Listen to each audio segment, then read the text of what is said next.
We're back on the famous stage where you were 12 months ago. You're here as in your media work, but now we're going to talk to you as a dart player. So how's things been going the last 12 months? I haven't played a great deal. I've done a fair few exhibitions this year, which taught me a lot. I've been up against some good players, and I've played a lot of people from the audience. It's been nice to play darts without any pressure this year, I'm not going to lie, and I've really enjoyed it. But when you work in the media, you're constantly confronted by all of these magical games and you think you want to be part of it again. When you're denied the opportunity to be part of such a great event, I have had times in my professional career where I haven't been in the Worlds. That was different. But this time around, it was every tournament that I wasn't involved in, even Players' Championship events. If you'd been talking to me back in, say, February and March, on a Saturday morning, waking up, and you're not in Barnsley, you're not in Wigan, that was just plain weird. And I found myself at 12 o'clock thinking, I shouldn't be here. I should be in Barnsley. I should be getting ready to play my first game. It took maybe 2, maybe 3 months to get used to that. And it was only the start of the Euro tour in Leverkusen that broke me from that little cycle. But it's great to be back on the stage. First thing I did when I had a little throw there was try and hit 31 again instead of hitting double 15. But no, it reminds you of what it's all about. And you know, what could be better than having the opportunity to throw on here again, maybe under a little bit less pressure than 12 months ago. It was a painful defeat to Kevin Burness, but more painful than that, you had to go through the process of losing your tour card, and people may not know that you had to commentate on the match, which lost your tour card. How difficult was that? It was excruciating, if I'm honest, but I'm a professional, and I had to call that game for Luke Humphries against Dimitri Vandenberg straight down the line. I had to give Luke all the respect he deserved, and he even texted me, must have been 2 weeks later, because he had no idea about what he'd done. But there were 6 different scenarios on top of that needed to happen for me to lose my card. I knew via statisticians what had to happen, and every single day things were being whittled down.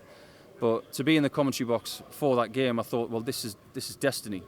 And about halfway through, I thought, this is going to happen. And it just so happened that the microphone fell on me for Luke's winning double. And I called it in straight as an arrow, like I should have done as a professional.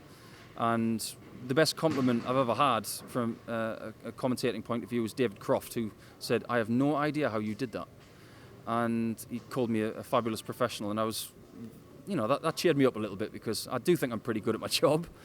But ultimately, it did hurt. And I needed to go backstage for 5 or 6 minutes and just reflect and say, what do I do now?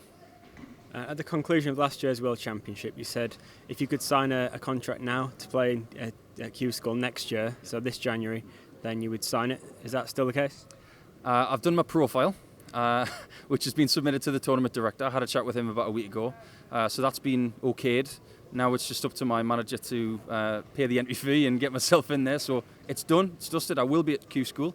I know I'm going to be tired, because I'm covering both World Championships in the media side of things, but I tend to play my best stuff when I'm tired anyway, so I can make it more autopilot as opposed to doing what I usually do, which is think too much. But yeah, definitely going to Q School. Have I got a lot of practice under my belt? No, but I'm going to do the Adrian Lewis approach, which is get myself on the board for 2 days straight, put in about 16 to 18 hours, and the 2 days leading up to that, I'm going to have the day off the day beforehand, so on the Wednesday, and then come the Thursday, we'll walk in there, we'll leave the reputation at the door again, like we did last time we went to Q School, and then we'll just take one game as it comes. And I know I'm going to get some nasty draws, but that's just Q School. It's going to be difficult, but I'm willing to give it a shot. And how much pressure do you put on yourself to win a tour card in January? None. And there's going to be a lot of people out there who won't believe me when I say that, but there isn't any pressure on me now. There's more pressure on other people. There's probably pressure on Fallon Sherritt to get a tour card. You know what I mean? So whatever happens, happens. I'm prepared to take it on the chin and move on from there. I will make decisions about my career post-Q School, but right now it's about completing this championship, doing all my media duties up until then, and of course, Q School will just take it on the chin, whatever happens, and then we'll see what happens from there. So in your mind, have you got sort of 2 plans laid out for 2020, depending on which way it goes, and are you happy with either of those?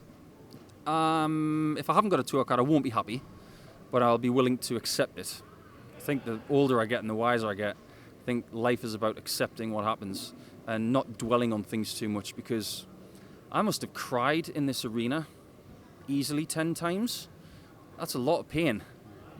I'm 40 years old and I don't want to have any more pain in my life. I want to have some, because I want to give myself the opportunity of having the, that excruciating joy as well. I've had it both on this stage. I remember running that way and punching the air when I beat Adrian Lewis 4-3. It was one of the best moments of my life.